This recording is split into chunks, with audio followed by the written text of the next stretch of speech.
Assalamu alaikum and a very good morning to all of you. A request once more, please, all those who are waiting outside, please come get in. Please come inside the hall.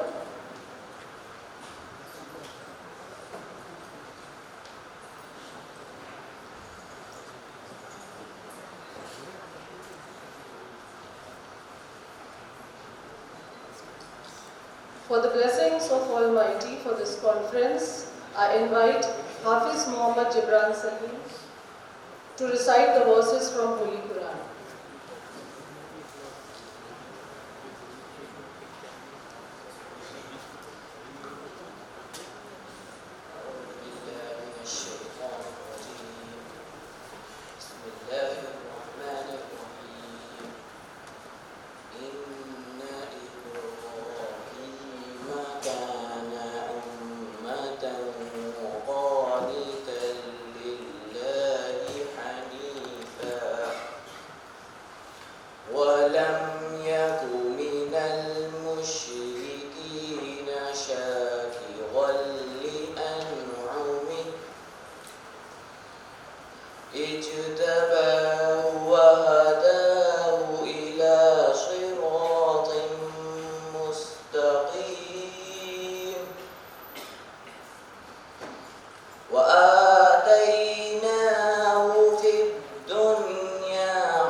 Quite young at the age of 13, mashallah.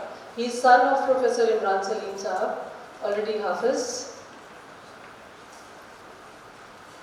If you know too much before the start, then you will get overwhelmed. Come up with an original idea and don't copy because there will be no passion. You need that otherworldly passion, just start. This is what we have gathered here for on a common platform, to collectively share and exchange wisdom and start. Illustrious Chief Guest, guests of honor, Honorable Vice Chancellor Sahab, Dean and Chairman, worthy colleagues, guests, all participants and scholars, ladies and gentlemen, a very warm morning to all of you. Today, we all have gathered here on a collective platform of Aligarh Muslim University to brainstorm the issues and concerns relating to existing entrepreneurial environment. If we talk about India, startups are already on good swing, but the concern area is how to scale up at a sustainable level. So, let's roll the ball to open the conference. To begin with, I request the Chairperson, Department of Commerce, Professor Muhammad Mohsin Khan Sahab, to welcome our esteemed guests for the event.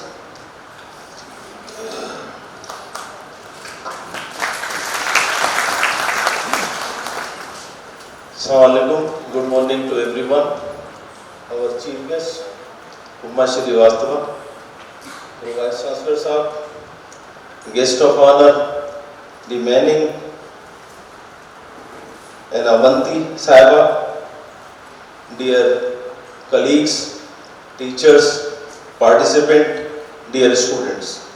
It is a great pleasure that I have welcomed this eminent gathering for international conference on international entrepreneurship, from startup to scale up management and policy intervention in collaboration of Royal University of Bhutan. The issue taken up in conference holds great importance in the present and future of India. The growing consumer power in India forces us to add new dimensions to entrepreneurship. Now we are living in globalized era, that is, we must know, everybody is aware about the Indian economy and talking about the population and size of the India. So all global players are trying to enter into Indian economy through their new products. So obviously it is our duty to bring such type of policy through which we may attract to them. So that is why the government of India always try to hold such type of conference and seminars through which we may attract to them. Now I welcome our Chief Guest Uma Srivastava, Additional Secretary, Ministry of Social Justice and Empowerment, our guest of honor Robert D. Manning and Dr. Avanti Rumi, who have travelled all the way along to Aligarh Muslim University. It is an honor for us to have such prominent and learned personalities among us today. I also take this opportunity to welcome our Pro Vice Chancellor Professor Hanif Beg Saab. He is very renowned surgeon and very good administrator. So I welcome you, sir. I also welcome our teachers and other renowned personalities coming from far and wide from India and abroad, from all part of the world. I also welcome to the participant who are here for participation in the conference. I wish you all success for the purpose for which we have gathered here. I hope that all of you will enjoy this conference, and I wish our visitors will have very pleasant stay in our campus. Thank you very much. Thank you, sir. Welcoming all our guests, I request our Pro Vice Chancellor Sahab to please present a token of love to our chief guest, Ms. Upma Srivastava.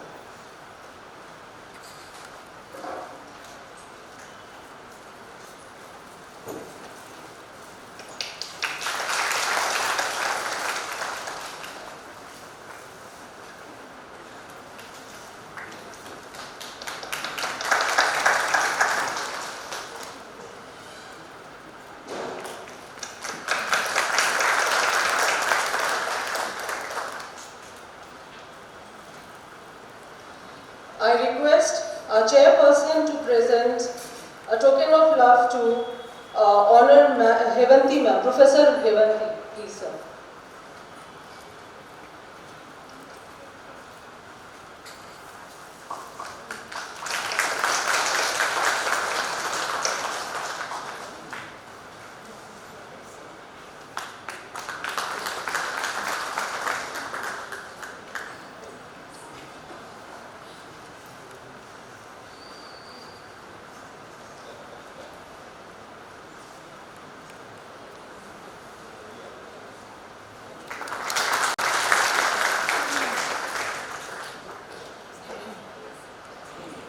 I request our Dean to present a token of love to our guest of honor, Professor Robert D. Manning.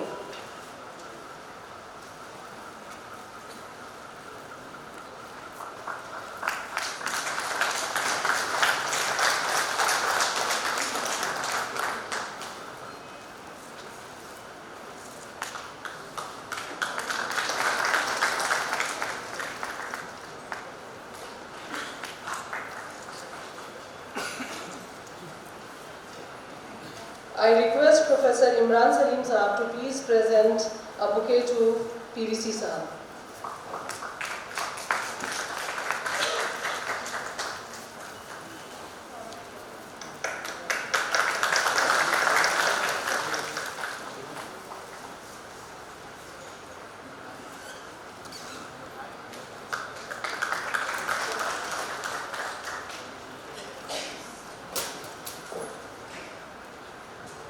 I request Professor Nawab Ali Khan Sahab to please present a bouquet to our Dean, Professor Imamul Haq Sahab.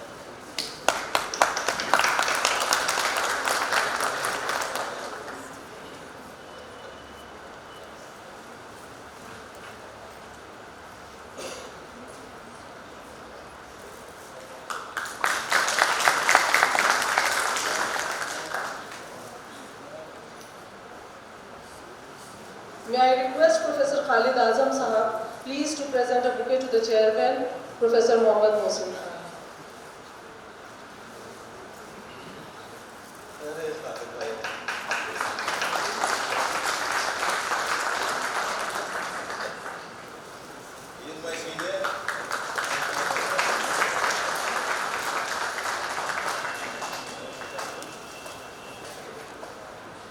Thank you so much, sir. May I request our Dean, Professor Imamul Haq Sahab, to please present his special remarks about the conference.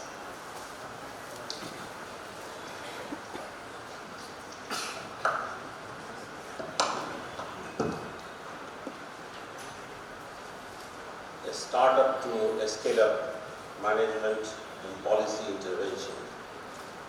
Respected dignitaries on the dais and off the dais. Greetings and a warm welcome to all of you in this entrepreneurial congregation. This international enclave has been organized to bring a strong the possibilities of the growth and the progression of the startups. Not only the growth, investigate, inferences and insights are invited for the establishment and a scale-up such a startups through policy, incentive and management techniques. To start with, the central theme and power of this August assemblage is entrepreneurship, which is buzzing the world and will be hovering around throughout this conference. The entrepreneurs are considered as a change agent in the process of industrial and economic development of an economy. In a sense, entrepreneurs are the spark plug who transfer the economy sense of an economy. It is proven that entrepreneurs, societies prosper. Without them, they are poorer. More precisely, entrepreneurs promote capital formation, employment, balanced growth, effective resource mobilization, and export. Moreover, entrepreneurs reduce poverty and concentration of economic power and thus promote equitable redistribution of wealth, income and even political power in the best interest of the economy. The Startup India is actually a flagship initiative of the Government of India intended to build a strong ecosystem that is conducive for the growth of a startup business. It drives sustainable economic growth and generate large-scale employment opportunity. The government, through this initiative, aims to empower startups to grow through innovation and design. Several programs have been undertaken since the launch of initiative of 16th of January 2018 by our Honorable Prime Minister to contribute his vision of transforming India into a country of job creator instead of job seeker. More recently, in 2018, throughout the state, the Union Territory, these programs are in the form of a startup yatras and boot camps have been catalyzed the startup culture in the country. Let me break the myth of whether a lot of a startup is a boon or boon for the economy. The answer lies in the true potential entrepreneurship, which can be attained not by having too many startups, but by ensuring that these startups grow up into prosperous ventures. From government to academic institution to media, all are overly focused on a startup in the name of entrepreneurship. The startups are born of entrepreneurship desire, but much entrepreneurship is not a startup. A successful startup conceives an idea and converts it into tangible product or service. For the society and the economy to benefit from the product or service, it is mandatory to scale this venture. Leaving startups to remain without a scale is a loss of economy as well as social opportunity. In the light of this background, there are critical priorities and challenges. Entrepreneurs make things happen even the most difficult situation because of their unique fighting spirit and risk-taking capabilities. India's current policy approach most focuses on bringing more and more into a startup, encourage need-based instead of opportunity-based entrepreneurship, and emphasize self-employment rather than large and scalable ventures. This is where the challenge exists. While our policy priority should be given input growing ventures, we are too focused on bringing more and more small entities into existence. Ladies and gentlemen, I call such a startup ventures as a business buds. They are young, high growth in nature and grow into more promising a status of being the next blockbuster. Such business will eventually create immense wealth, offer a huge job opportunity to the people, and be decent contributor to GDP of the country as they successfully transit their deserving large size. This is a common misconception that starting up a business is a hard task, and growing it is much easier. But the study have established that it is far more difficult to grow a venture than to start one. Even with a large, young and educated talent pool in our country, getting the right talent remains the top challenges. Lack of skilled resources can jeopardize the prospects of venture. Scaling up, a policy intervention must encourage both the public and private sector to provide industry ready talent instead of just certificate holders.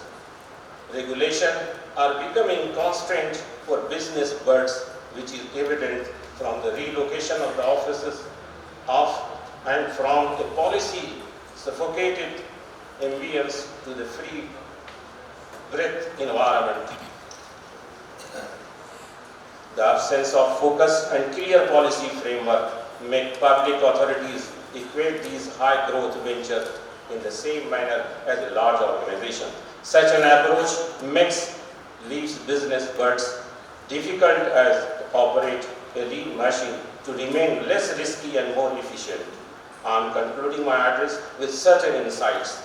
Number one, intervention of a startup-friendly and compatible public policy incentives is the need of the hour for easing the business environment.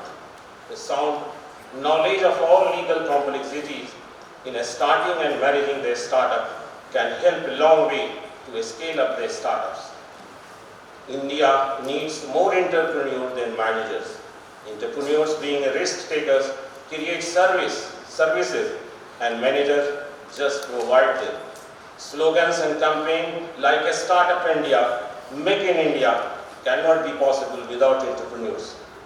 A startup needs the right ecosystem to grow into business that can positively impact the economy and society as well.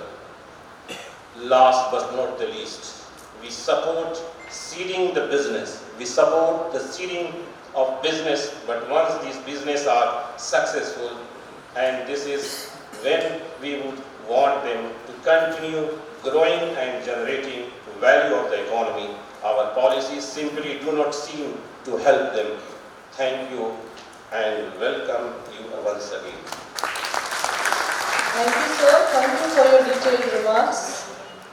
Proceeding further, I invite the Organizing Secretary, Professor Imran Salim Sahab, to please introduce this conference to us.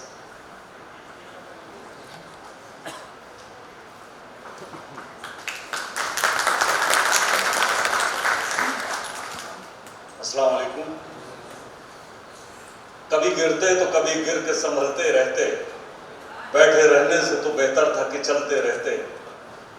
चल के तुम और के कदमों से कहीं के न रहे, अपने पांव से अगर चलते तो चलते रहते।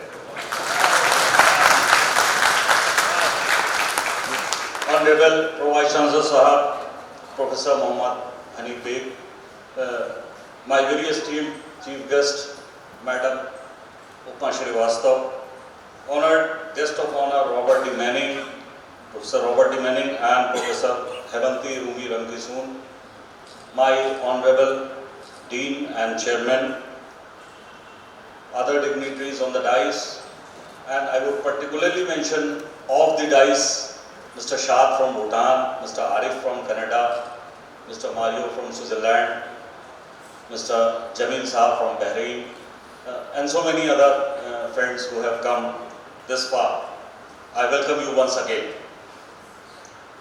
Well, Department of Commerce had been established in 1946, and I believe that such interventions is the norm in the department. I thank all the seniors, whether retired or not, that they have nurtured the department well, and we are trying to take the legacy further. Sir, we have actually organized this time a 5-day international conclave, which included 3 events. We had organized 2 days international research methodology workshop, which was taken care of by Professor Robert D. Manning. The first session of the conference was taken care of. Then the second session was conducted very lucidly by Maria Corotolo, sitting here with us. Then on the next day, we had Professor Usha Lenka, who had been a fantastic resource to us, and I'm sure that a future target for us. She was here with us from IIT Roorkee, and then our own SM Shasa from Psychology Department. They have made it a real success. Then we had last day, yesterday only, we had the symposium which discussed the entrepreneurial initiative with a special reference to women entrepreneurs. And there our keynote speaker was Madam Salma Ansari, wife of ex-Vice President Mr. Hamid Ansari Sahab, and who is in herself is a real social engineer and entrepreneur. I mean, her contribution for the deprived section of the society, for the have-not section of the society is a talk of the town, I believe, and really commendable. So she was here with us talking about the social entrepreneurship. Then of course we had a senior bureaucrat, Madam Meenakshi Gupta, who is presently Member Secretary to the National Commission for Women. And then we had some of our own alumnus, female alumnus, who could make it in the life, who themselves are the entrepreneurs, and they shared their bent of mind. Okay, and today here we are for this conference. Before really setting up the tone, I have to work out on certain issues. Perhaps I'll start with certain facts. India is a country which roughly produces 3 crores people every year. Taking, let us say, 1/3 as the homemakers, still, because the female participation is increasing very fast, still, if 1/3 is taken as homemakers, still 2/3, that is 2 crores of people are joining the labor force, which is, I believe, is one of the biggest challenges. I don't know. I strongly feel that whether it is BJP or Congress, it doesn't matter. It is not about the parties. It is about the economic fact that perhaps the economy cannot generate 2 crores job per year, and that's a hard reality, whether we like it or not. Then another very, very precarious fact is that the total unemployment rate, just leave the data by NSO, is 6.1%, which is ever highest in the country. Still more precarious and problematic issue is that the labor participation is reducing. Reducing labor participation means those who have the skill set, those who are capable of doing things, even they are not applying. They have started feeling like that there is no point in applying, there are no jobs. Now this is this is more of a psychological problem rather than economic. And this erodes the confidence of the youth. And if a nation loses the confidence of the youth, I think that is the worst thing that could happen to a nation. Because it is the bonus human capital on which we are banking upon. So if we lose that, if we lose the confidence of that youth itself, I mean, nothing remains. So please don't think that I'm trying to push a panic button. That is not the idea. I'm not doing that. Still, if you still see the future, there is even it seems to be little bleaker, because this time we are not to fight, we are not to compete with the peer group. We have to compete with robots. We have to compete with artificial intelligence, algorithm, and big data. This is one serious threat to the youth. Then another very important challenge upcoming is cloning, biotechnology, where the people would be held redundant. It is not a question of economic exploitation. Rather, it will be a question of economic irrelevance. People will go for opting robots, not us. So that's a very serious challenge. And therefore, I'm saying that I'm not trying to push a panic button before the youth. What I'm saying is to invite you to think, to deliberate, to ponder, to re-strategize. Perhaps the normal education and our casual approach towards life and building up the careers may not be the right answer. We have to think twice. We have to deliberate. We have to re-strategize. So this is extremely important. Now the question is what to do. I will just take a few more minutes. I would just take you back to 70,000 years back, where we were just another animal being. And almost we are no different. I think many of the animals are social beings. We can take example of honeybees, we can take example of ants. There are animals which are intelligent enough who can think. Chimpanzee is an example. There are animals who strategize. You could have seen Discovery Channel, lions hunting. They strategize. They move. What makes us different? The human beings. Our point of difference is not thinking. Our point of difference is not strategies. Our point of difference is our ability to sense the environment and re-strategize, rejuvenate.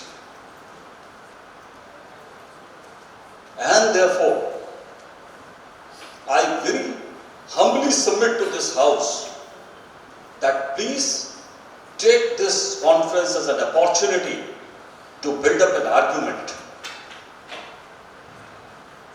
with an understanding that we are going to compete robots, we are going to compete big data, we are going to compete the clones, best of the clones prepared. And perhaps one of the answers, not the ultimate answer, is the entrepreneurial innovators. We have to understand the environment, we have to invent, re-innovate, we have to innovate and creatively build our own empire, each one of us. And therefore, I think this initiative is of prime importance. Before I lay the dice, I'll just dedicate one couplet to my especially younger generation कि ये चिराग जैसे लम्हे कहीं रायगा न जाएं, ये चिराग जैसे लम्हे कहीं रायगा न जाएं, कोई ख्वाब देख डालो, कोई इनकलाब लाओ. Thank you. Thank you, sir, for your enlightening and enhancing our visions about the motives we are here for. Friends, as already said, that we have amongst us an eminent galaxy of scholars, and we are fortunate enough to hear them today. To begin with, before I invite our guest of honor, Professor Robert D. Manning, I would like to share with you that Robert D. Manning is currently serving as a professor and chair, Department of Management, Prince Mohammed bin Fahd University, Saudi Arabia. He joined Saudi Arabia in 2014. But before that, he was a professor at Rochelle College of Business, United States of America. He is one of the earliest scholars of consumer debt and credit in United States. He has 55 publications to his credit, and his work on the immigrant enclave theory and empirical example gathers maximum citation to an extent of 602. And there are many more in the list with citations, I think 457 and so on and on. So he is amongst us to share his wisdom with us, his knowledge and experience. And on joining Saudi Arabia in 2014, he resumed his work on credit and the credit card world.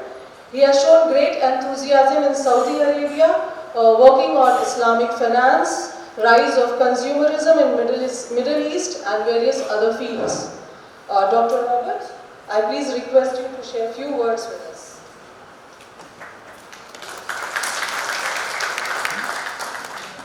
Thank you very much. Can you hear me in the back? There we go. Assalamu alaikum. It's truly a pleasure to be joining such an important and illustrious group for my first visit to India.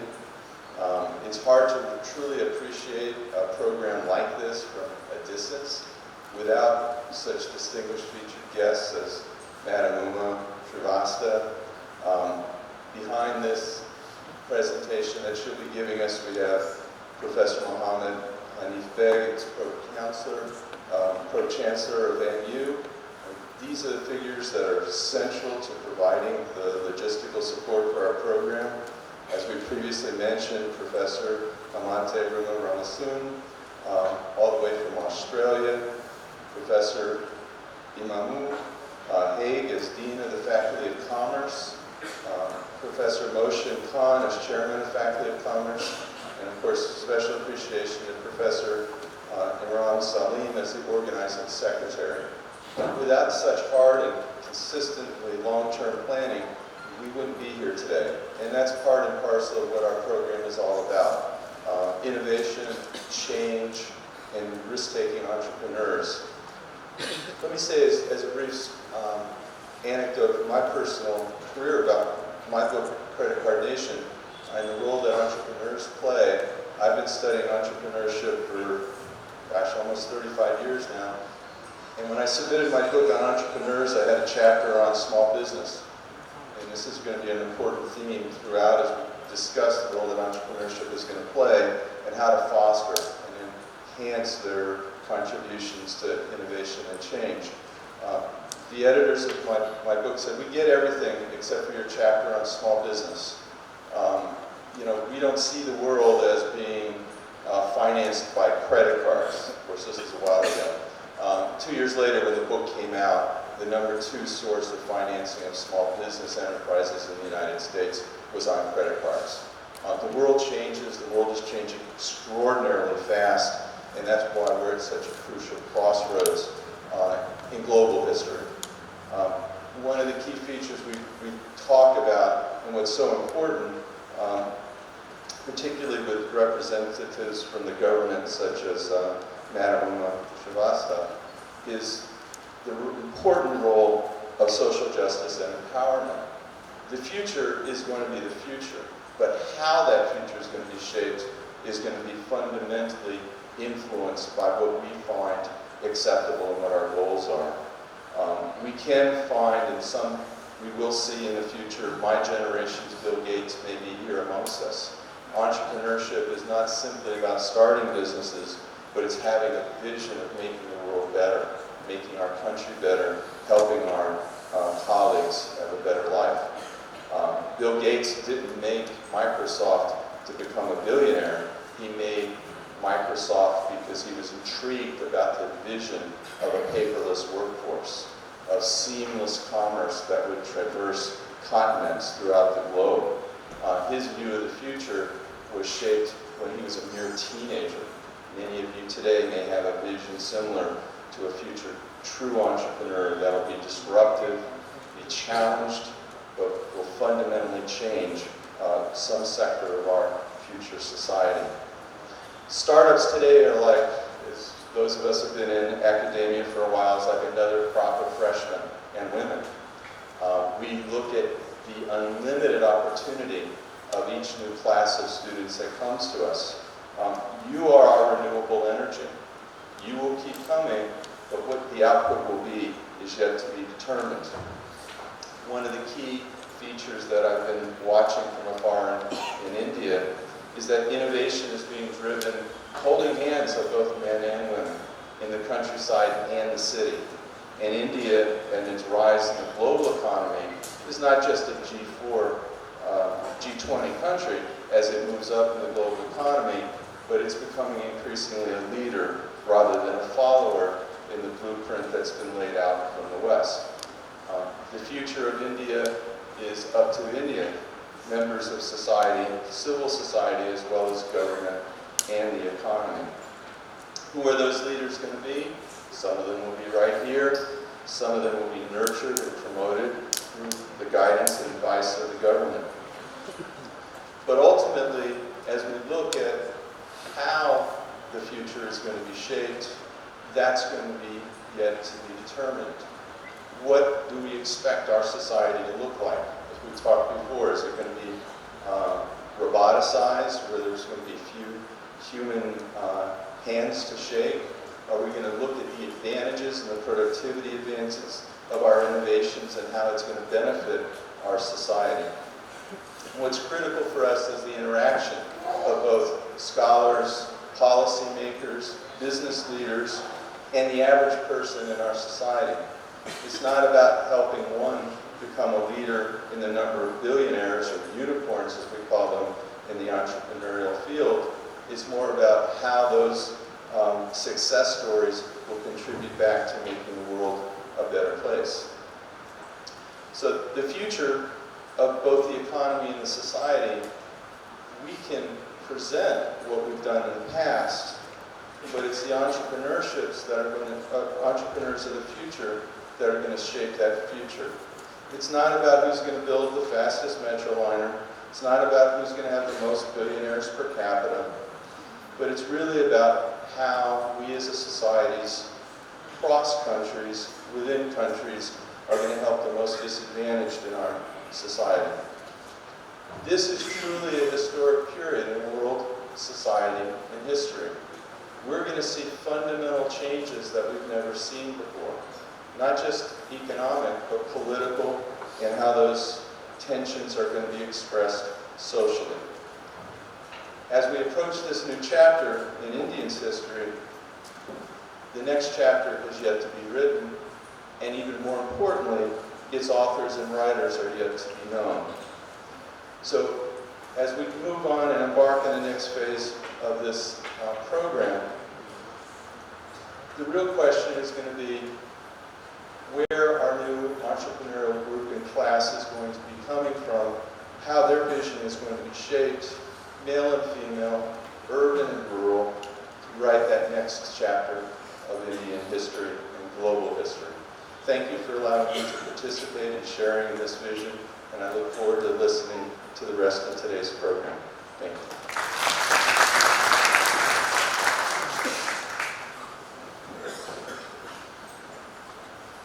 Thank you, sir, for your detailed insight. The next star in our galaxy is Dr. Hevanti Rumi Ramkisoon. She holds a rare feat. She has 2 doctoral degrees to her name, one in applied environmental psychology and the second one in tourism. She has received the prestigious Global 2017 Emerging Scholars of Distinction Award from the International Academy for the Study of Tourism. She was also awarded 3 international postgraduate scholarships as recognition of outstanding academic achievement by Monash University. Currently, she is professor at the School of Marketing at Curtin University, Australia, and at Monash University too. She has been a visiting professor at reputed universities in North America, Europe and Australia. Please, ma'am, I welcome you here.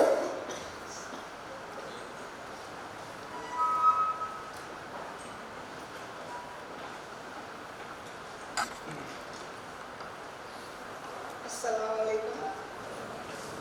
A very good morning to you all, ladies and gentlemen. It's a great pleasure to be amongst you all today, and I'd like to express my gratitude, respects, and humble thanks to the organizing committee, to everyone here for having me meeting the beautiful people of Arabic. Thank you. I would like to also pay my respects to Professor Imam Salim, Professor Haq, Professor Khan, Professor Beg, Madam Utma Srivastava, Professor Manning, Professor Mario, my colleagues from Canada, Professor Agrif, and my colleague from Bhutan, and all of you. Startup to scale-up management and policy implications is just such a timely conference, and it's really a pleasure seeing all of us gathered here on this platform today, and we will, I'm sure, have a very fruitful time. Looking at the topic of the conference in itself, I think it gives us impetus to think further how we can build up on the entrepreneurships that many of us have already acquired in our societies, in emerging economies, as well as developing and developed countries. So in my opinion, we should look at this subject from different perspectives, notably from a societal perspective, from an economic perspective, from an environmental perspective, from a technological perspective, and also from a variety of other perspectives that you will all bring forward that we can share together. So my purpose here is just to address a few words, and what I would like to encourage is team collaboration, so that we can all come up with our own ideas and insights that we have learned, we have gathered, and how can we all bring that together on this platform that we're fortunate to have been given the opportunity to meet together. And let's discuss, let's flourish the ideas forward and see how we can contribute towards more sustainable societies and achieve the aim of sustainable development. Thank you.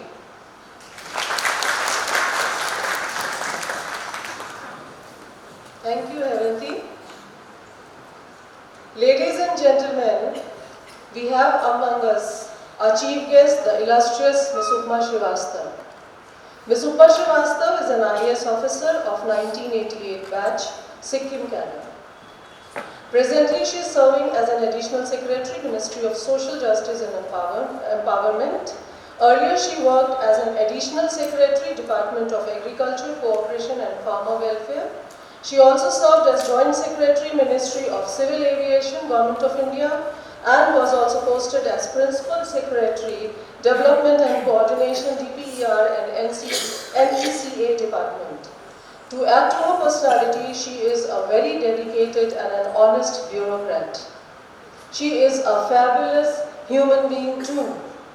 May I invite you, ma'am? May I invite you, ma'am, to share a few words?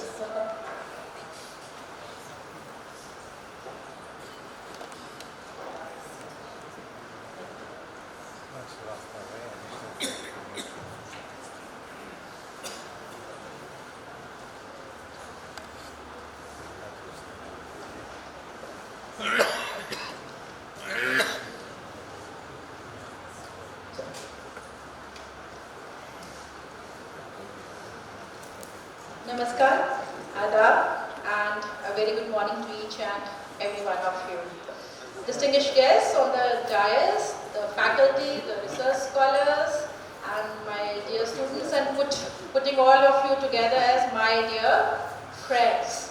So heartiest congratulations to you for organizing this 5-day, isn't it? A 5-day international collaboration and interaction event on India's youngest academic discipline. What is that? What is India's youngest academic discipline? Oh, come on, you are all discussing this. Entrepreneurship. That's what we are here about, isn't it? Huh? See, it can't be a one-way monologue for me. Okay? We are going to talk. Right? As we go along, we are going to talk. I just can't go on speaking, seeing your blank faces. नहीं चलेगा. ठीक है? अब ये तो बोलिए ठीक है कि नहीं? आप बात नहीं करेंगे तो फिर हम किसके लिए बात करेंगे, है ना? So before I was coming here, I was wondering how to add value to this interaction and to this conference, because all of you are esteemed intellectual members of the society, so I dare not talk about theory, concepts and meanings, you know, I'll fall flat on my face. So I thought, what can I do to add value? So I thought of two things, okay.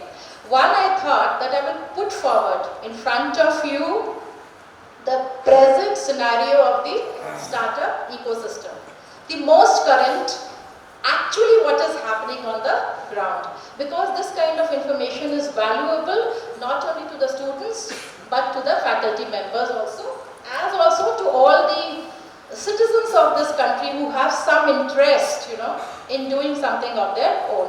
So I have some slides which will give you an idea as to what is happening in this ecosystem, and I'm sure you'll find them of interest.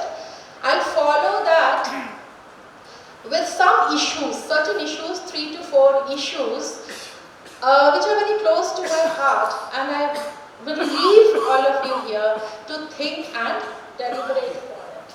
Okay? It's not something fact or numbers or data, but some issues on which we should be thinking about. Is that all right? And my discussion with you and my address to you will be accompanied by some audio-visual things, because I firmly believe that जो हम कहते हैं, what we say, is better understood with the help of what we see. Exactly.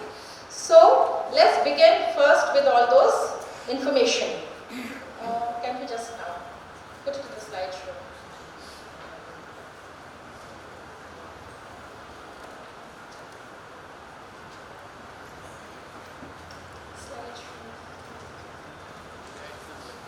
Can we do that? Slideshow.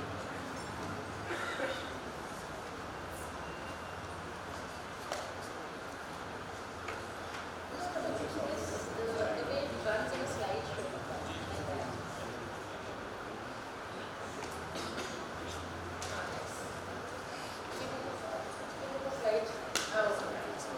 Okay, so let's see.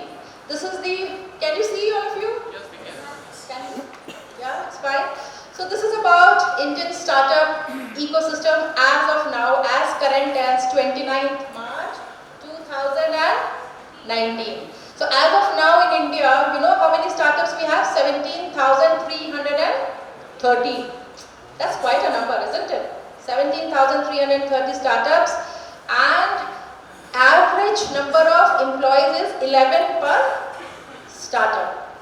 So we have an employment data of about 1,77,116 jobs pertaining to 15,478 startups.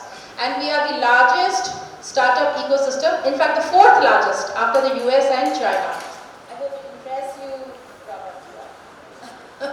So, and the positioning of India as a startup country is now thought of in the light of, you know, important startup scenarios as in US, Israel or Singapore. But what is India? Is India a country? Actually, we are a very huge continent, you know, we are a subcontinent. So most of the startup scene is not spread across the country, but it is centered or concentrated only in 6 cities. The that is having 90% of the technology scene. Bangalore and New Delhi account for 28% and 24% of the startups in India. And we have Mumbai, Hyderabad, Pune and Chennai catching up. Time for Aligarh also to get up. No? Yes? Yes, yes, that keep a spirit. You can read it, but I'll read it for your benefit. Creating a benchmark in the global startup ecosystem, India has the third largest number of unicorns. What is a unicorn? Exactly, madam. Very correct. So, these are startups valued about $1 billion. So, we have the third largest number of unicorns after USA and China, and 11 of which we added in the year 2018 itself. That is remarkable progress, I think. Absolutely.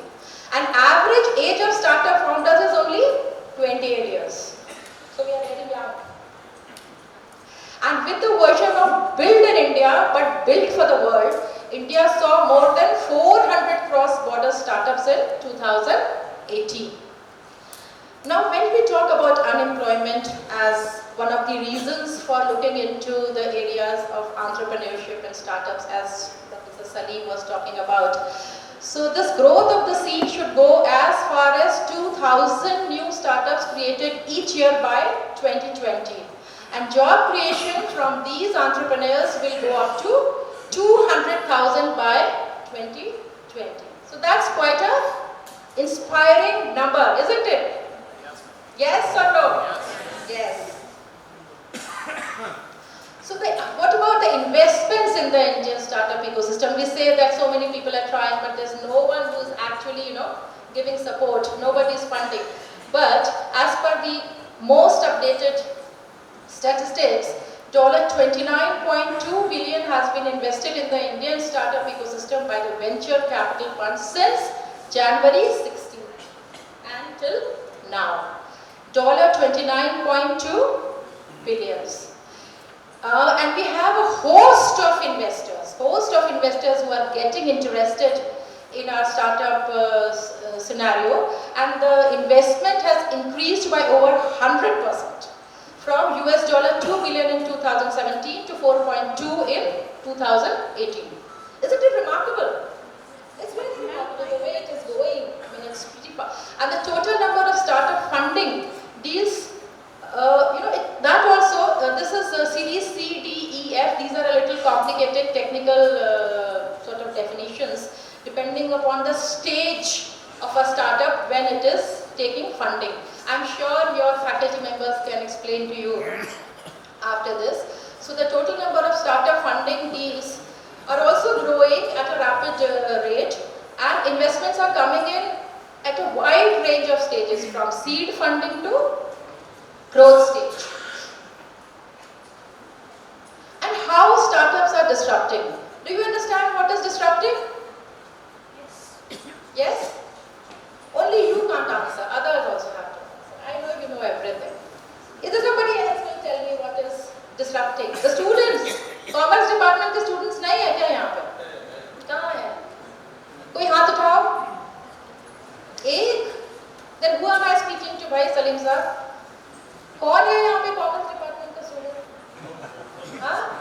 There are many students. There are many students, then why don't you tell me? Faculty members, what is disrupting? How startups are disrupting? Come on. Come on. We are holding this workshop on entrepreneurship. Okay. So disruption is like, the way, very generally I tell you, the way a business scene in a country or a business scenario is been going on, how it gets altered, how it gets changed or disrupted because of new things like technology, entrepreneurship, startups, or whatever. Alright? So the disruptive innovation and technology and process is creating newer Indian startups, and foreign investors are showing immense interest in these startups.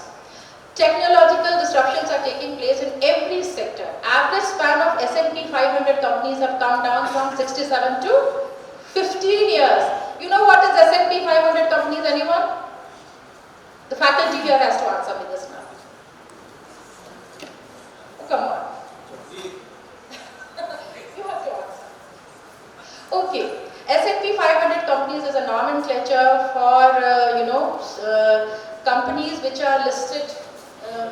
on NASDAQ, you know, they are an index of US stock market. Pardon? Yeah, exactly. So 68% of top 100 S&P 500 companies are engaging with startups now, and that is a really, really big thing for our country. While it took the big corporates decades to reach $1 billion in revenue, startups have reached a $1 billion valuation in less than 10 years. समझ में आ रहा? The old businesses. Only 10% of the companies, they are receiving the funding. Yeah, I'm just coming to that. Yes, I'm coming to that. See, market opportunity, but the only thing is that only 90% of these startups are catering to only 10% of the market. Right? Only 10%, the point which you are making. And now you have the growing internet users. You see this figure, it's astonishing. It took 3 years to reach first 100 million users in India. 1 year for next 100 million users. 9 months for the next 100 million users. And now 154 people are logging on to an internet in a minute. Can you imagine? Does it make you happy? Globalization of Indian startup story is not only limited to our country. It is a global story because it's a trajectory that was born in India but whose path was defined by many, many external factors, especially the advances in IT, information technology led by Silicon Valley in the US and China. I'm sure you all know about the Silicon Valley in the US. What it stands for? Yeah. So India's startup ecosystem has been interacting and collaborating actively with the ecosystems of these countries, and these synergies have tremendously contributed to India's economy.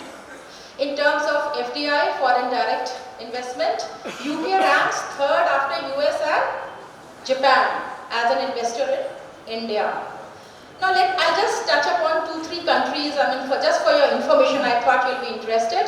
What is the scenario of participation between India and Japan? It is there for you to read. Japanese investors invested over $8 billion into the Indian startup ecosystem between 2014 and mid-2018. Then you have India, Israel. We all have heard about Israel? Yeah? You know that we have defense ties with Israel? So it's not only today the defense ties, but we are growing towards collaborations on more technology-enabled holistic situations, especially agriculture. India and China. In 2017, Chinese internet companies invested $5.2 billion in 30 Indian companies. Okay? And today, the Chinese internet companies such as Alibaba, you must have heard of all this? Fosun, Baidu, Tencent, they are investing about $5.2 billion in 30 Indian companies, as I said earlier, right? And our growth story is always compared with that of China, isn't it? Yeah, because we are two massive countries when we talk about the large consumer base which is there in China and which is there in India. Now these are the policy interventions of Government of India towards entrepreneurship, towards startup. I'm not going to read it. This is all available on the internet, and this is also, and what I'll try to share with you, the Government of India is really doing a lot. All this which I have listed here for your benefit is actually available, okay? Actually available. You can take recourse to all these schemes and programs of the Government of India. I'll give you a minute to just go through this.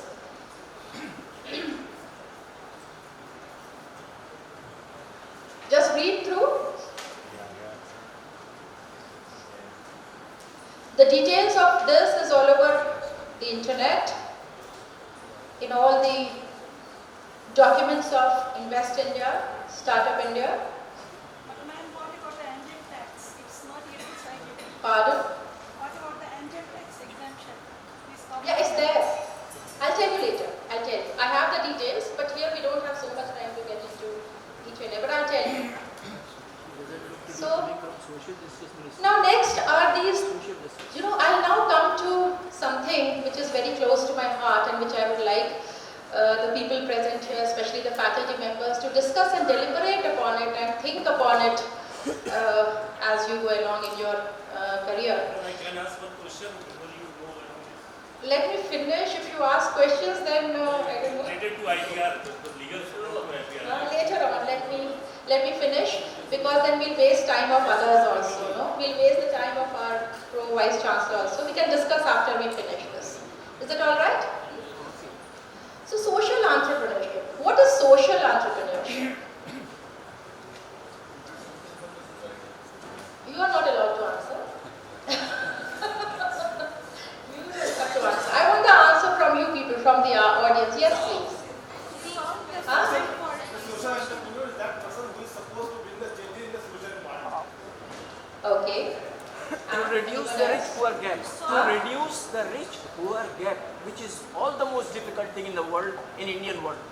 Okay. Anyone else? Would like to say Solving something? the problem for social cause. Yes, that is the correct thing. See, what is social entrepreneurship? You know, what happens? We have certain individuals in the society who are waiting to bring about a change in the quality of life of people around them, and they don't want to wait till others come forward and change that, bring about that change. So while they are doing their business, you are doing a business and making money out of it, but at the same time it is aiding the social causes in which they profoundly believe in. That is what is social entrepreneurship. Not only for money, not only for gains, but also for a social cause, for the welfare of the people. In a country like India, as said by you, sir, there is lots of inequality, as you are saying. So because of that, we need more and more such social entrepreneurs who can think about the welfare of the people along with making profits in the business. So when we talk, we need more and more of them actually. And I feel very strongly about it that as our role in as a civil servant or as a professor, we must encourage people to start thinking about these things as well. Now, can you give me examples of social entrepreneurship? Come on, anyone. NGOs. What comes first to your mind? NGOs. No. Why not? NGO, yes, but NGOs means what? There's so many NGOs. Can any example in India which comes into your mind when we talk about social entrepreneurship? Yes, that's right. AMUL. Dr. Kurian, the milk revolution. CRY. CRY, we have heard of CRY. We have heard of Arvind Eye Hospital. We have Selco, Change Makers. So many. I'll just like to, as I was preparing and thinking what I should share with you, I'll share something with you. Some examples which will give you an idea about what I am talking about. You know, this is Srijan. Srijan means creativity. I'll tell you how it all starts about social entrepreneurship. In 1969, Kutch, you have heard about Kutch? This is a very remote part of Gujarat. Very remote, very poor. So in 1969, Kutch area was going through droughts for 4 consecutive years.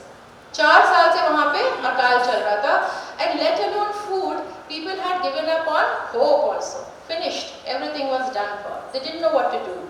So at that point of time, one lady called Chanda Shroff, the name is not important, but the intervention is, she decided to go to those villages and run a free kitchen. Okay? Free kitchen for food to the people who were starving. But the women of that place were very, very dignified. They didn't want to accept, what do you call, charity, like doing nothing and just, accepting food. Bheek, जैसे हम कहते हैं. So they didn't want to accept that. They didn't want to feel like beggars. So they refused that food. So then that lady Chanda Shroff thought, what can I do to sort of improve the quality of life of these people? So she noted in all their houses beautiful quality, exquisite embroidery done by those women. From there started Srijan. That she started making use of the embroideries done by this woman to sell them and then provide food and a dignified living to these women. As of now, 3,500 women women spread across the villages of Kutch are associated with this and earning a decent livelihood from this entrepreneurship measure. Okay? And there are other examples which I find very interesting and which I like to share with you. I'm sorry, I'll be very happy if you could all be seated. I just can't take it, people coming and going. You know, I'll be extremely happy if you could just please sit down. Otherwise, all my effort, all my hard work to talk to you goes down the... Close the door. Please close the door and don't keep on moving out in it. Yeah, I'll be very Please be grateful seated if all you of you. can, because I'm very humbly requesting. So another thing, an NGO which I would like to share with you, which is again very interesting, is C and C Talks. This is one NGO which is doing in this country a lot about entrepreneurship. This is an NGO which was established as early as 2016. And what it is doing, what is its aim? You know, the object is to expose at least 1 million people of India to the concepts of entrepreneurship. So how do they do it? What do they do? The C Talks is one activity, one of the activities of this School of Entrepreneurial Exploration, that they share stories. There are lot many people in the country doing lots of good work. Do you agree or not? We generally seem to be in very pessimistic mood all the time, criticizing, ye acha nahi hai, wo acha nahi hai, government is going down the drain, people are not doing anything. All the time we are talking negative, negative, negative. क्योंकि बहुत आसान है ना, negative बात करना बहुत आसान है. So क्या है, you have one cup of tea and start discussing ये हो रहा है, वो हो रहा है, ये हो रहा है. But at the same time, I like to tell you that lots and lots of good things are happening across the country, which I am trying to share with you. So somewhere in Western Maharashtra, someone thought of establishing this kind of a organization. What they do is they travel across the country and they make stories, inspirational stories of what is happening, good stories, and then they put it on the website. They go around schools, colleges, universities and tell them about the good work which is happening, so that we can perceive our present reality and our future in a better way. Okay? Now I like to show you a small video which will really put into your mind that social entrepreneurship can be about no gains for yourself, but at the same time tremendous gains for the society. Let's watch this. Yeah.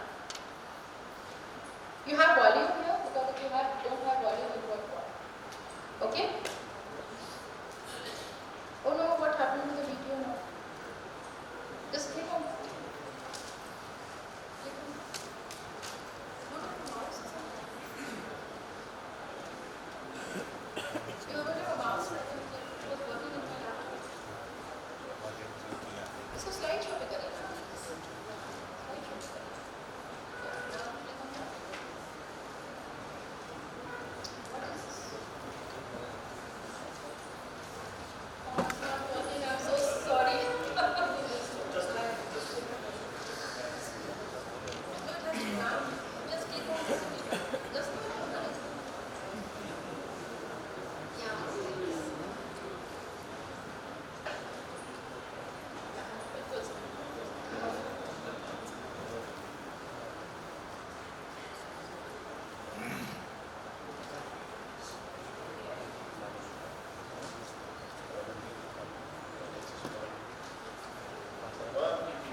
bank so that nobody goes without food in the area. ऐसा है कि हमारे जो बुंदेलखंड है और बुंदेलखंड में खासकर महबूबा, यहाँ पे बहुत ही ज़्यादा बेरोजगारी है और यहाँ पे जो कॉलोनियाँ बनी हैं वहाँ बहुत सा ऐसा गरीब तबका है जिनको 2 वक्त की रोटी मुस्तबर नहीं है। इसलिए उनके लिए ये हम लोग की तरफ से कॉन्ट्रीब्यूशन है कि जो उनको कम से कम हम लोग दे सके। रोटी बैंक हमारे मोहब्बत में चलती है तो हम लोग उसमें ये 2 रोटी अपनी तरफ से देते हैं, जो एक किश्त है जो हम लोग अपनी तरफ से देते हैं और वो गरीब लोगों के लिए जाती है। रोटी बैंक में जमा करते हैं, ये 2 रोटी देने जा रहे हैं, वहाँ गरीबों के लिए खाना पहुँचता है। जो लोग गरीब हैं, मोहताज हैं, उन लोग के लिए 2 रोटी पहुँचती है।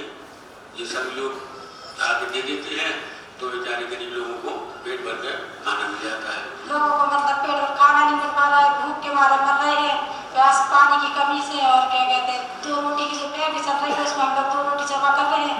उससे किसी का पेट का सहारा 2 रोटी हो सकेगा, मतलब पेट भरेगा, किसी की जिंदगी बनेगी। शहर में बहुत से गरीब यतीम कुछ लोग ऐसे भी जो मुझे नहीं कर पाते, उनके यहाँ भोजन नहीं बनता।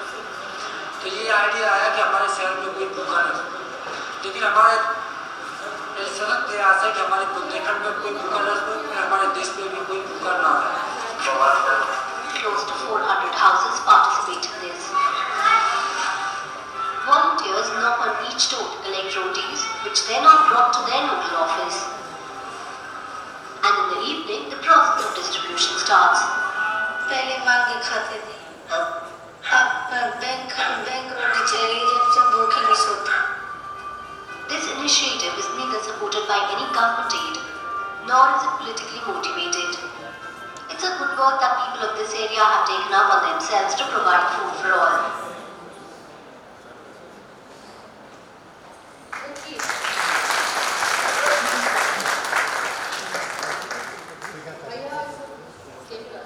So now do you understand what I mean about social entrepreneurship? Yeah? No, it's not only Samaj Seva. Here, this example is that some organization, as you saw, they are not taking gains for themselves. उनका तो expenditure हो रहा है ना, but they are doing it more for the people. As I told you about other organizations like Arvind Eye Hospital, like AMU, they are earning for themselves, they are paying the employees, but at the same time they are helping a social cause to go further. Alright? Clarity on that?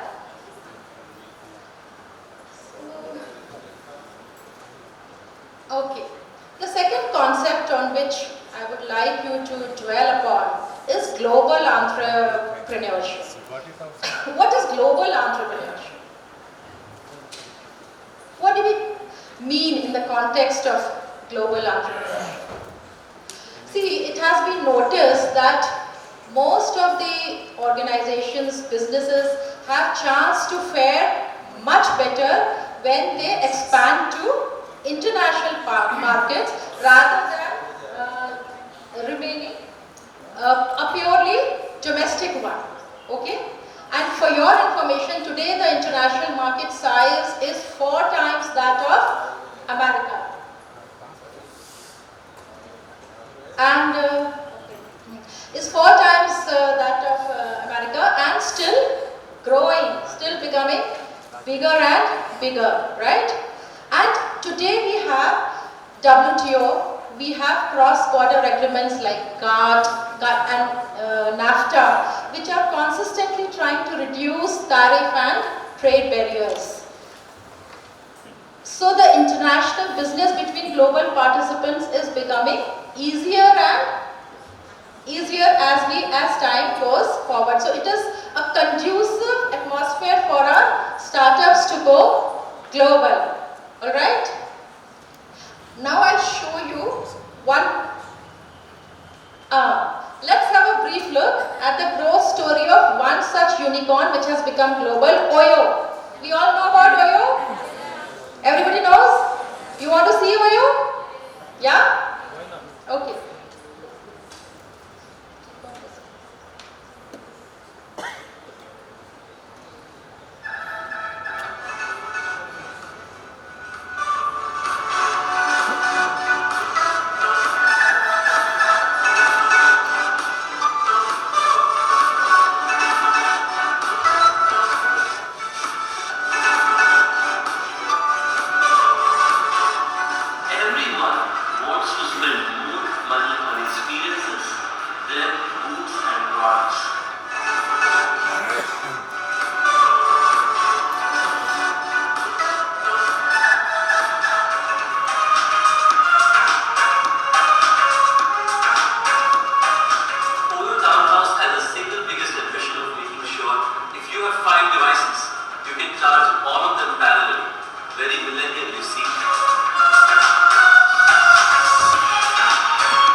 Google, Microsoft, Apple, Yahoo, he will certify that at some point of time they were also startups, isn't it?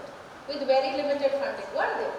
And today they are massive multinational corporations. But they started as a small startup with very, very limited funding, okay? So while I leave you with that, the third issue is she entrepreneurship. You had a symposium yesterday on this. Now if you won't answer my questions, I'm not going to talk. What is she entrepreneurship?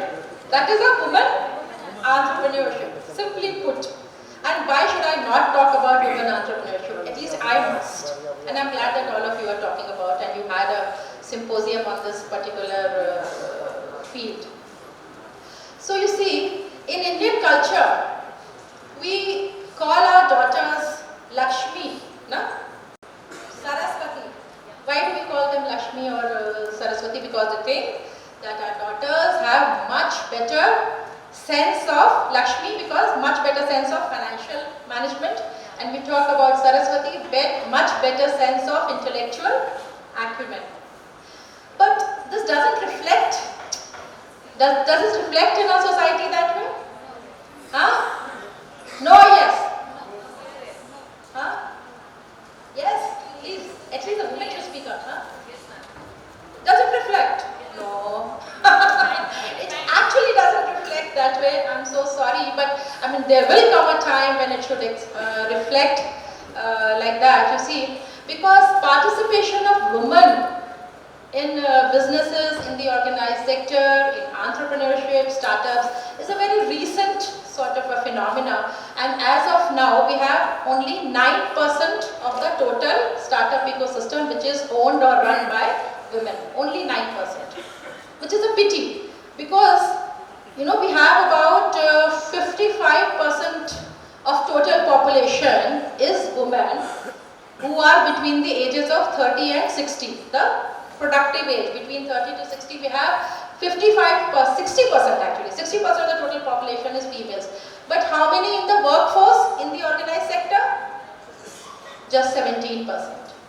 So there is a wide gap which we need to fulfill, and I feel that the time is right now, because government, I'm sure you must have discussed yesterday, there are plethora of schemes which government is coming forward with for women entrepreneurs. So many ways of assistance in so many aspects, and our security concerns are also going down. Do we agree or not? It is freer atmosphere now, it is a more liberated atmosphere now, security concerns are going down. So I feel that we as a woman, the atmosphere is so conducive that if we now start something on our own, start a venture, there is a fair chance that we can go forward and succeed in that. But what is required for that purpose is that we share more and more stories of successful women entrepreneurs which have risen from a humble background and now they are leading a good, dignified and a decent life. Okay? So a few examples I thought I'll show you. There is this Ishita Anand. You know, she is doing great job. She is an entrepreneur from India who is the founder and CEO of BitGiving. What is the idea? Every startup has an idea. The idea is of crowdfunding. You understand crowdfunding? Yeah? Putting together money. So she is doing a great job. As you can read it here, she has been benefiting sporting events to earthquake, assistance in Nepal, so much.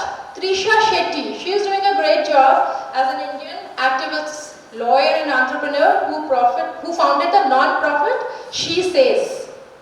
This company is helping to empower women against sexual violence that so many women suffer in India. Third, I didn't give the details, but this lady, Shraddha Sharma, she comes from rural areas of Bihar and she is doing a tremendous job. She has floated this startup called Your Story, where, as I was telling you, she goes from one locality to the other, sharing with women what is happening in their area, how women are doing. That's tremendous job that these women are doing, I must say. Then I'll show you. Okay, you just watch this also, which will corroborate what I'm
shape, I say that multitasking and the art to attain work-life balance comes naturally to us women.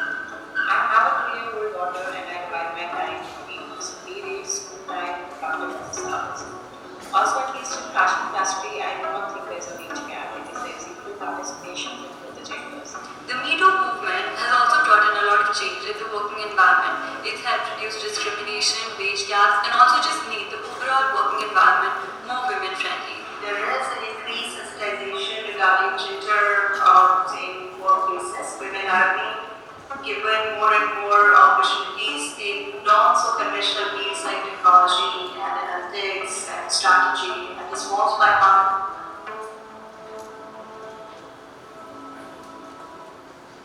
So big hand for women.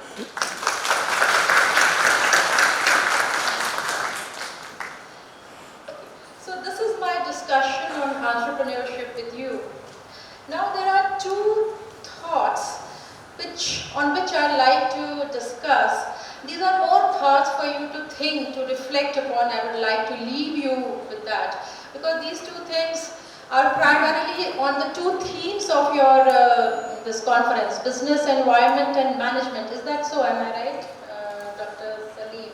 So I thought that whatever I have learned in my years as a civil servant, so I have these two thoughts on business environment and management, which I like to leave all of you with to think, also for all of you to think upon.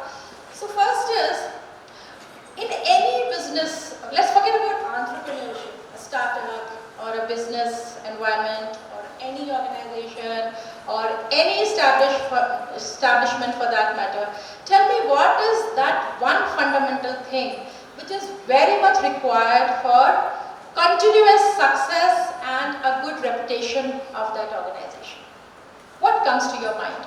Something which is fundamental, most fundamental, which has to be there in any organization for continued success and reputation. Tell me. एक करके. You don't have a hand mic, otherwise I would have gone around taking your answers. Yes, please. Innovation, right? Risk-taking ability. Pardon? Risk-taking ability. Risk-taking ability. Remember my words, for long-term success and reputation of the organization. Innovation. Discipline. Huh? Discipline. I love you. Who are you? I'm so proud of you, dear. Okay, we'll come to that. Let's see who else. Huh? Empathy. Yes. You know, all these things are important, but let me tell you, the sine qua non of business environment. You understand sine qua non? You understand the term? Something without which your organization is going to fall apart. Something without which you cannot really have an organization is what? What the lady just said right now: fairness. Fairness, justice, ethics. These are all words used for each another depending upon the context, but mean basically more and more the same thing. Fairness, justice, ethics is the default position in an organization. And if it is not, it has to be the default position in the organization. It is indispensable. There is no alternative for it. As I said, there can be no latitude regarding fairness. It can never be optional, it can never be inappropriate, and it can never be unnecessary. It can never be unnecessary. It's not only enough to talk about this, just say that our organization is fair. What do you have to do? You have to show it, isn't it? You have to show that we are fair. You have to practice it. This fairness and sense of ethics has to become a part of your organizational culture. That is the only way to get continued success and reputation. And there's so many successful examples about such organizations who prosper on the basis of their commitment to a core set of values. Any example which one would like to give about for our country? Something comes to your mind about such an ethical organization? Yes? Dabur, okay. Yes? Huh?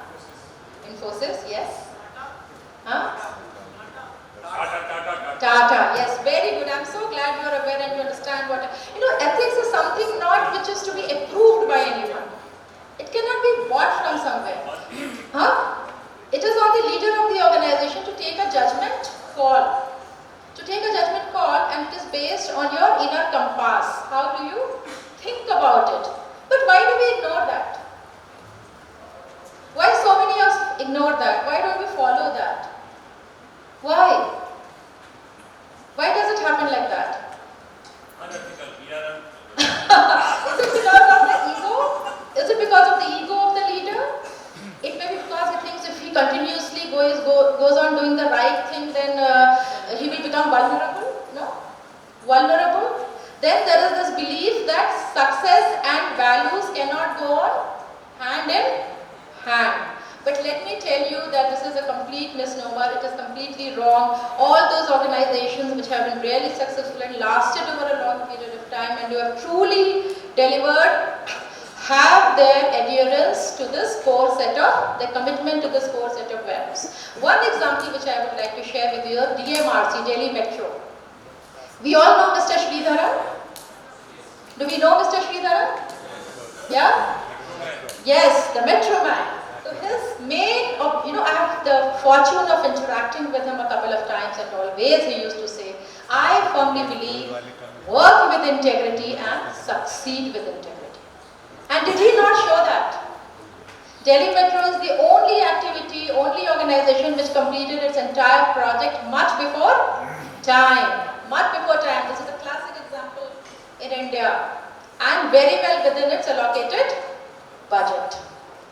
So you see that if you follow these principles, you have everything which you term as success for the organization: productivity, profitability, stability, quality, everything you want, you will get it. For the employees, you will get self-esteem, self-pride, communication, everything if you follow this. But unfortunately, we do not choose to do that. So tomorrow you guys will be somewhere, you'll be leaders, you'll be doing something. This faculty here, all of you should remember that this is cardinal principle. This is cardinal principle to follow if you want long-term success of your organization.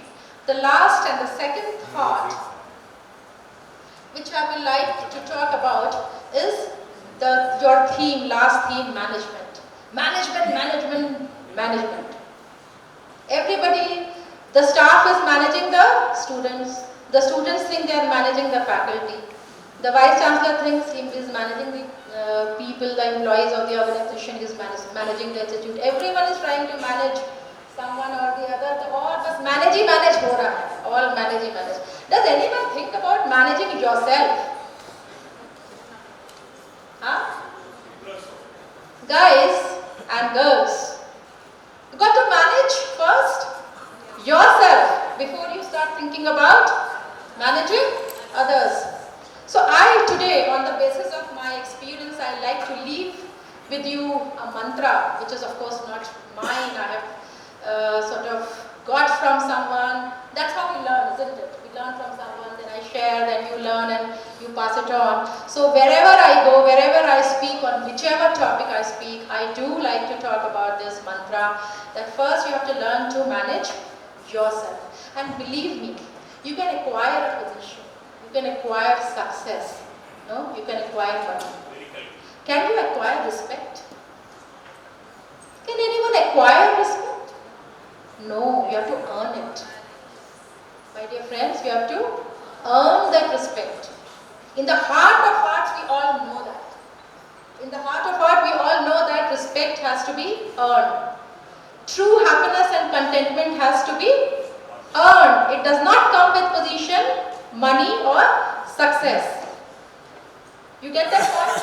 And for that, what do you do for that? Behind every organization, a big organization, a successful organization, there is a leader in any organization. And that leader has some USP, unique selling point, we all say. We all say about Sridharan, we all say about Ratan Tata. These are the leaders who are hugely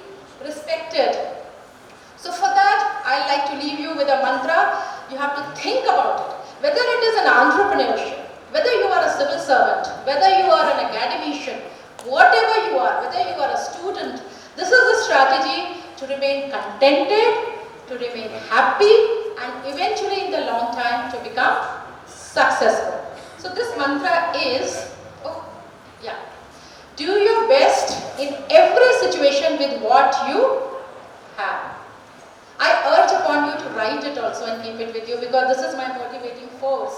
And if you analyze it, reflect on it, then you will understand what I am talking about. Do your best in every situation with what you have. And to explain this, I'll show you my last video. This has got nothing to do with politics. Just listen to it very carefully, okay? It's not about the speaker, it is about what is being said. Come. Please listen to it carefully. This will explain to you what I am saying. मैं मेरे नगर वर्णनगर से कभी कोई train के अंदर बिस्तर करता है। एक 12-15 साल का किशोर जिसको पोलियो हुआ था, कमर के नीचे का शरीर काम नहीं कर रहा था, वो मुश्किल से ट्रेन के अंदर चढ़ गया। उस गंदे कपड़े थे, भिक्षुक जैसा लगता था, लेकिन वो भीख नहीं मांगता था और हर किसी के पास जाकर के रिक्वेस्ट करता था कि मुझे बूट पॉलिश करने के लिए दीजिए। और उस समय 10-15 पैसे में बूट पॉलिश होती थी। अब लोग कभी दया भाव के कारण, कभी करुणा के भाव के कारण उससे अपना जूतों की पॉलिश करवाते थे। लेकिन मैंने देखा, पॉलिश वाले करने मैंने बहुत देखे थे, लेकिन इस बच्चे की तरफ मेरा ध्यान गया।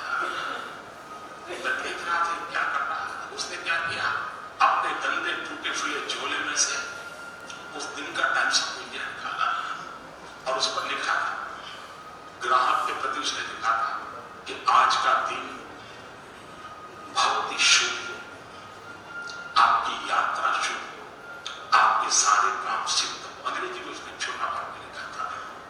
और जैसे ही उसने जूते दिए पॉलिश करने के लिए, तो इसने उनके हाथ पर टाइम्स ऑफ इंडिया पकड़ा दिया। उस ग्राहक को भी लगा कि 10 पैसे में पॉलिश हो रही और 1 रुपए का अखबार पढ़ने को मिल जाता है। इस घटना को मैं देख रहा था, तो मैंने उस बालक को पूछा, मैंने कहा भाई वो कौन? बोले मैं कर्नाटक का हूं, कोई परिवार में है नहीं, मेरी स्थिति की हालत अच्छी नहीं है, लेकिन मैं सम्मान से जीना चाहता हूं, इसलिए मैं यहाँ पहुंच गया हूं, करते करते काम कर रहा हूं। और बोले मैं लोगों की सबसे अधिक सेवा करना चाहता हूँ। बोले हर दिन सुबह 1 टाइम्स ऑफ इंडिया खरीद लेता हूँ और दिन भर में 25-30 लोगों की जो पॉलिश करता हूँ, 5 मिनट 7 मिनट पॉलिश करता हूँ, उतनी देर वो अखबार पढ़ लेते हैं और मुझे आशीर्वाद भी देते हैं, पैसे भी देते हैं। मैंने दृश्य को देखा, तब मुझे गीता पूरी तरह समझ आ गई। मुझे लगा इसको कहते हैं योग कर्म मोक्ष। पॉलिश करने वाले काम को उसने योग बना करके जिस प्रकार से उसमें प्रोफेशनलिज्म लाकर के काम किया था, और यही तो योग है, कर्म मोक्ष है, जो जिंदगी को जोड़ देता है, कार्य में जीवन को जौक देता है। वो यौगिक अवस्था को प्राप्त करके जीवन में अनुभूति का एहसास करता है।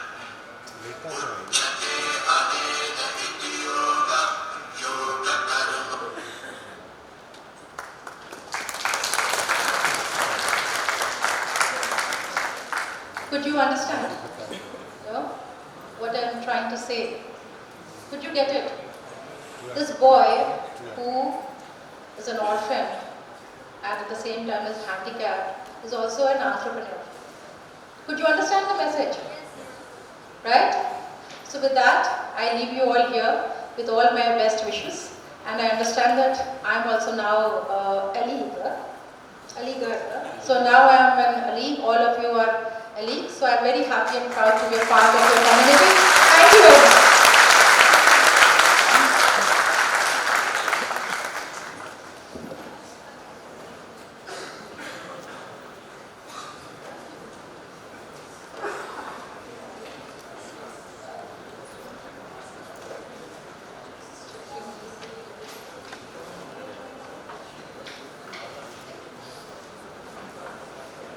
Thank you so much, ma'am, and I again welcome you to the elite fraternity. The detailed data that you shared with us was really very comprehensive and very enriching also. The clippings and the small short videos were also very impressive. I always think that these the message, the strong message that was conveyed by ma'am was well received. And I would say that add to this that there can always be a starting point for everything. It could be he, it could be she, and it could be you also. So thank you so much, ma'am. I now request Pro Vice Chancellor Sir, Professor Mohammad Hanif Beg sir, to please come forward for his presidential address.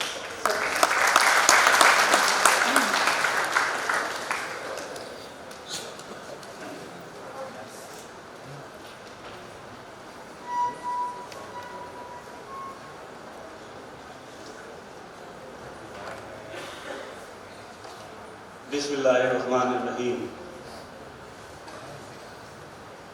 Professor Madam Upma Srivastava, Additional Secretary, Women Empowerment Delhi, and the Chief Guest of the function.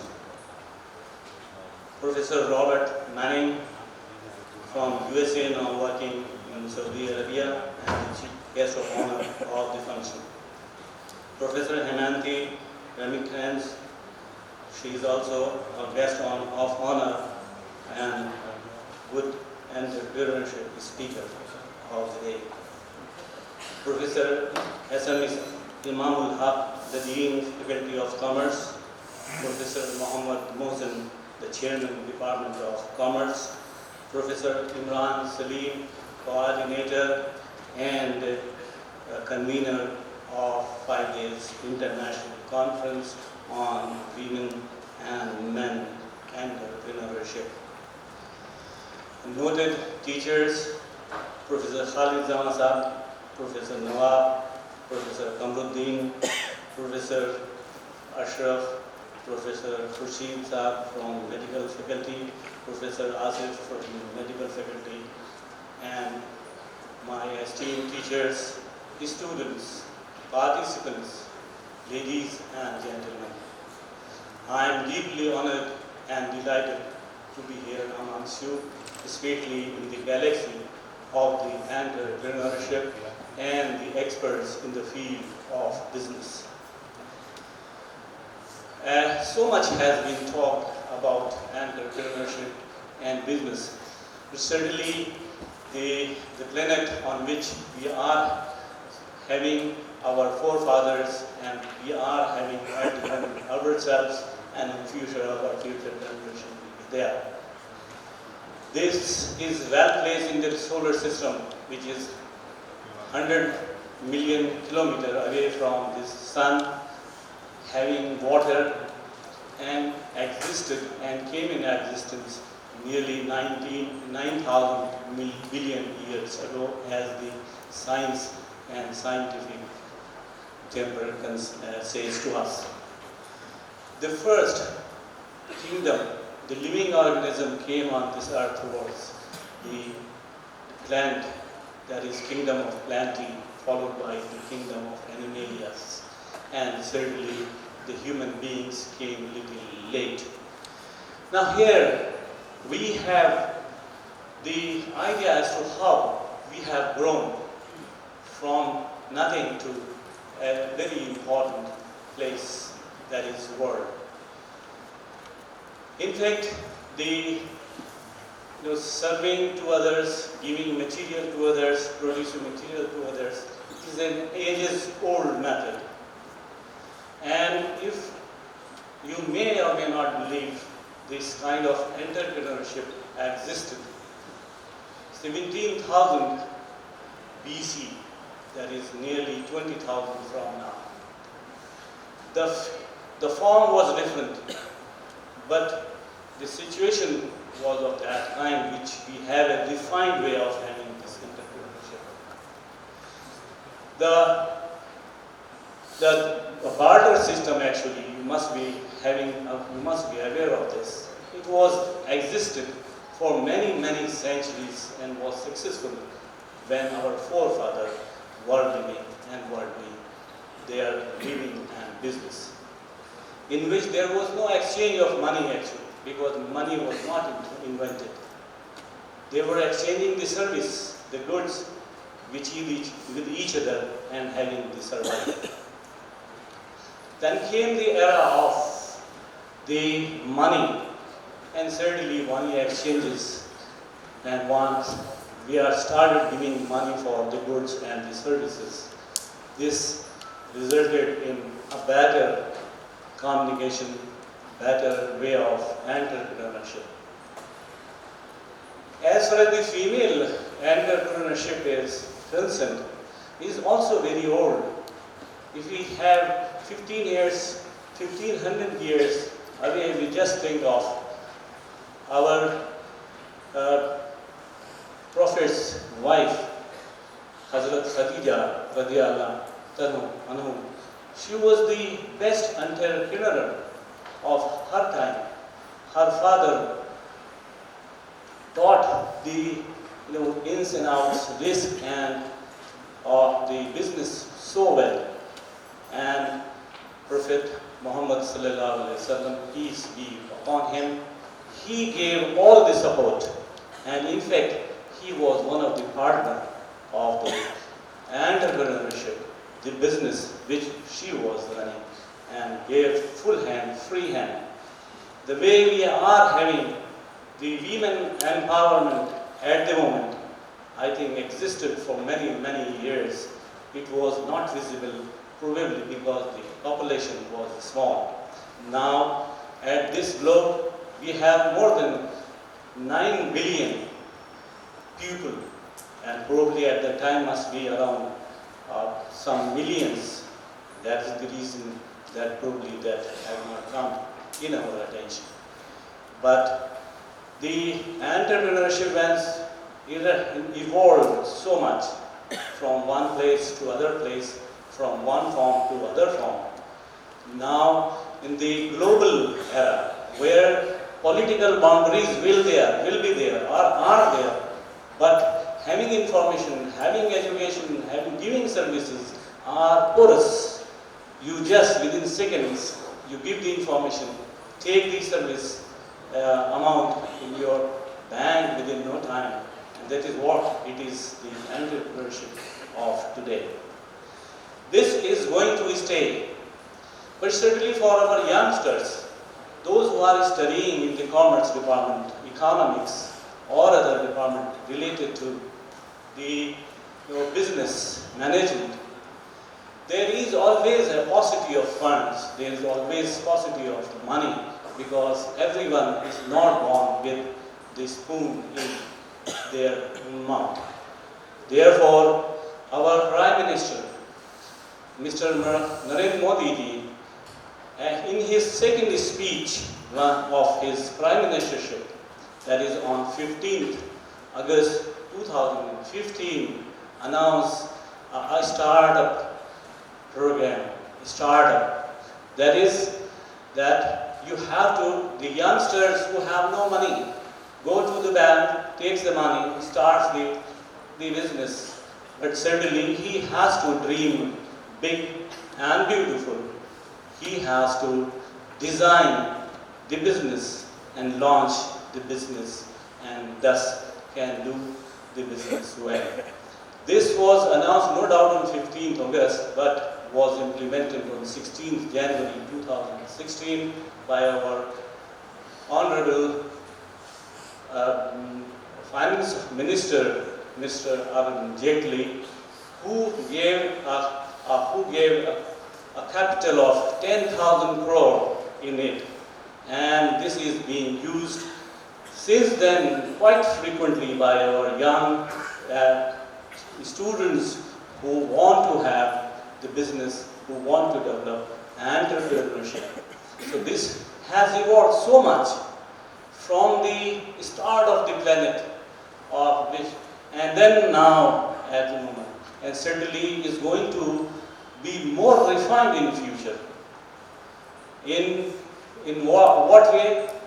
Here probably the smart mobile are there. The youngster can just have a clicks and can have the loan from the bank out of the startup budget and can start the business. Certainly once you start business, you have to be very sincere. I always said to my students, I am basically a medical student, and I always say whenever I have a time to speak to them, that you must consider that you have two bosses. There is a difference between a boss and a leader. Boss says go, and leaders say let us go. So, but I say, boss, my bosses are two, that is the punctuality and discipline. You have to keep the time in mind, because time is nothing but money. You have to have, because the time has come, and if you want to do today in this second, if this second passes properly, the second will not be there. Therefore, and secondly, I always said that have a sincerity, honesty, and hard work. Hard work pays always. Hard work sometimes may not go according to whatever you wish, but certainly risks are there. You have to do risk. Without risk, you cannot walk. If I say that I may fall, I cannot walk. So risk is there whenever you walk, whenever you are there. Even a fan running over my head can fall. That does not mean that I should not sit under the fan. Therefore, have an idea, have a big idea, design this and launch your business. Take the help of startup, which our government of India, the Honorable Prime Minister Narendra Modi ji has given us to move forward. I think this is what I feel, that entrepreneurship, the women empowerment, and not only the women empowerment comes by education, it is also because of the entrepreneurship done by women. And I am really happy to note that the women are moving forward and taking up this challenge of doing business. And I tell you, they are more successful. Don't be jealous. Males should not be jealous of the fact that they are more successful at the moment, because they are hardworking, they are sincere, more than what I need to say. So therefore, the women empowerment is there. It will flourish further and can never be stopped. In fact, a time will come, probably the reservations and other things will be there for males rather than to females, which is a phenomenon nowadays at the moment. With these few words, I am highly grateful to Professor Imamul Haq Sahab, Professor Mohsin Sahab, Professor Imran Salim Sahab, and his team giving me a chance to come to share my views. And I am hopeful that the 4 days must have been successful in gaining the knowledge, in having the knowledge of this important part, because entrepreneurship not only gives us the employment, it gives the employment to others. Therefore, we can take care of the unemployment among young persons as well. And I am really, I'm happy to be here and feel that there will be a grand success, and the participant will go with all the good memories of the learning here. And whenever you come out of your comfort zone, I know that you have to have some problems as well. And if any problem is there, the responsibility is mine. You can, pardon it and can consider that it's a part of your coming out of the comfort zone. With these words, thank you very much. Thanks. Thank you, sir. Thank you for boosting our morals here, that we are more dedicated and we are more hardworking, sincere. So all the females sitting here, maybe you show the results in few years to come. more women entrepreneurs from the Commerce Department, Aligarh Muslim University. Thank you so much, sir. Before I invite all present here to share a cup of tea with us, I request Professor Hussain Ashraf Sahab to please convey a vote of thanks. It will be followed by the University Tarana and National Anthem.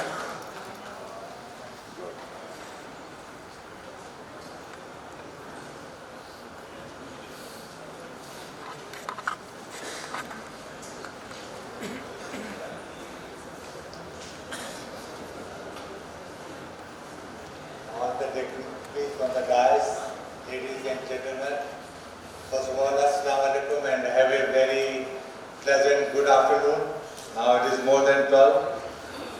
Taking this opportunity today to present vote of thanks, first I thank our Vice Chancellor, Professor Tariq Mansoor Sahab, who is not here today because of his prior engagements, and also our Pro-Vice Chancellor, Professor Adi Beg Sahab, who is gracing this occasion today for providing us a platform and required logistics to organize this big conference conclave here in the Department of Commerce.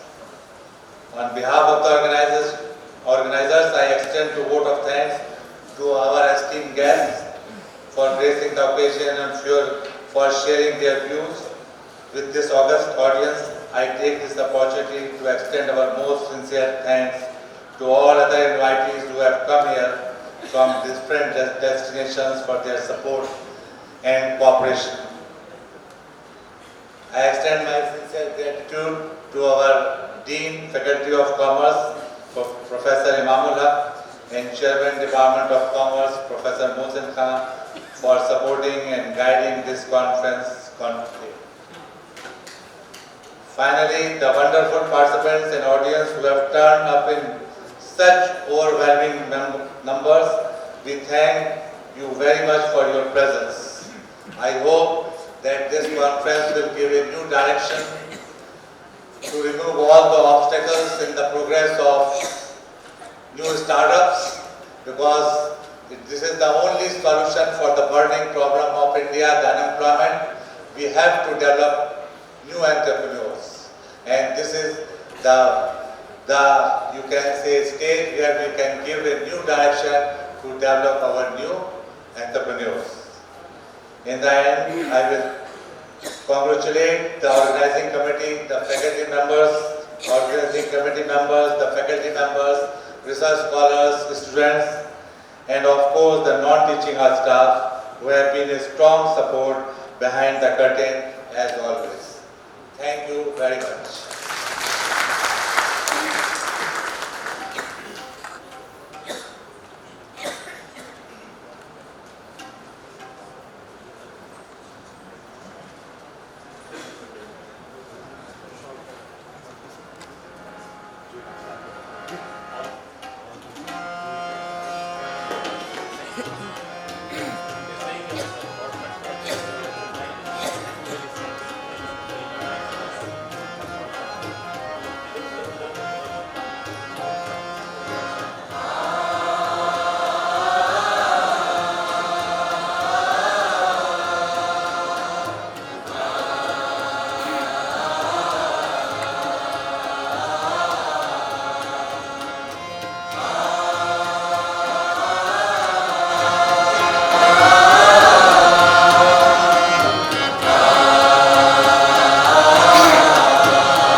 My special thanks to Johnny Foster Saab and his team.